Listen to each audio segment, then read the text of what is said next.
Hello, everyone. This is the first recording of Normal Life with Epilepsy. My name is Roxanne, and I am the one that has epilepsy. I was born in Peru with my dad being transferred down there for the company he worked with, and I didn't know this until the past few months that when I was born in Peru, I actually died and they brought me back.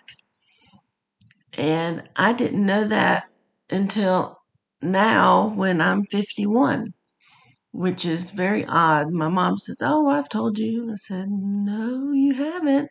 So, very new to me. And they say it was because I had a high fever.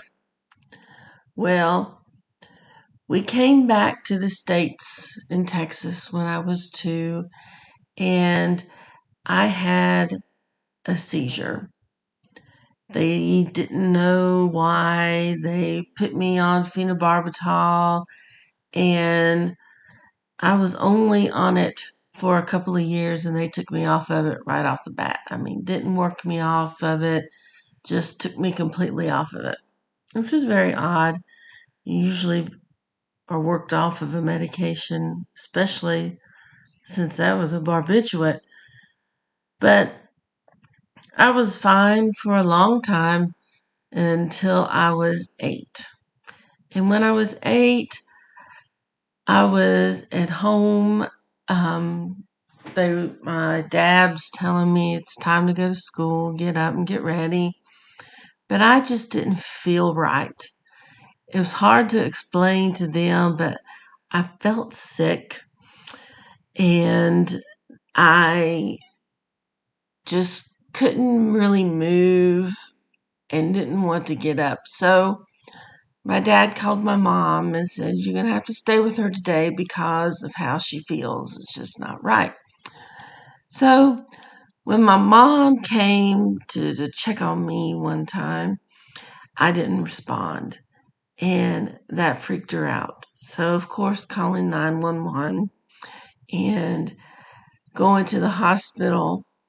I don't remember anything until I was on a stretcher being pushed fastly down the hall and seeing my mama, who is my grandma, but I call her mama, rushing along beside of me saying she loved me. Well, after that, I was out of it again, and they told me when they had pushed me into a room, closed the door to do tests on me, they wouldn't let my parents in. They told me they heard me scream at them and say, "Ouch, stop poking me." Well, I don't remember that either, but I do remember staying in the hospital for a week at least and just being bored, coloring and doing puzzles and drawing, things like that, when they couldn't figure out why I had a grand mal seizure when I was 8. So I get put on phenobarbital again. Makes me very shy and quiet, not really outspoken all through school, and uh, just not being the personality that I should have, is the way I put it. And after being on it that long and getting ready to be able to drive and get my license, my permit to drive, they say, "Well, let's try something new that will not be making her as shy as being a barbiturate." So they worked me off of it and put me on Tegretol. Well, I laugh and tell everyone that is a legal high. Coming off of that medication, then the phenobarbital, sitting in the chair, and I asked my dad, I said, am I supposed to feel like this? I feel like I'm floating. And it was nothing like I had ever felt before. Um, just sitting there floating, and I just laugh and tell everyone it was a normal legal high, not normal, but a legal high. And it's just a joke for me. But being on Tegretol for a few more years um, worked fine. And I do remember, though, one time in class, I was asleep, had my head to the desk, laying on my arm, and all of a sudden, I just break out in laughter. And everybody looks at me and says, what kind of dream did you have? Because they all thought I was asleep.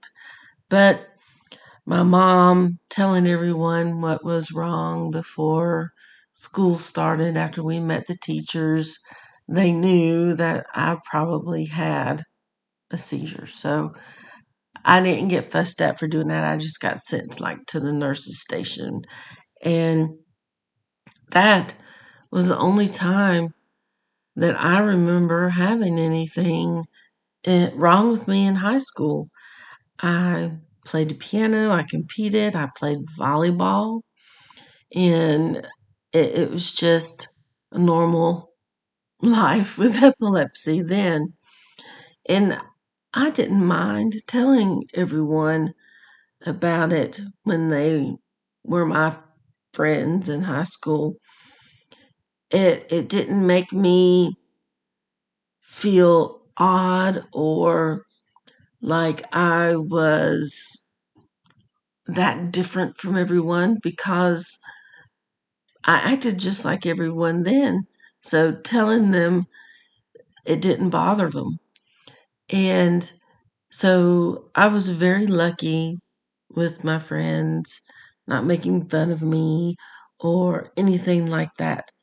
So after getting out of school and starting a 2-year program for an associate's degree and still on Tegretol, I will continue this and let you know what life is like with epilepsy and it not being normal then.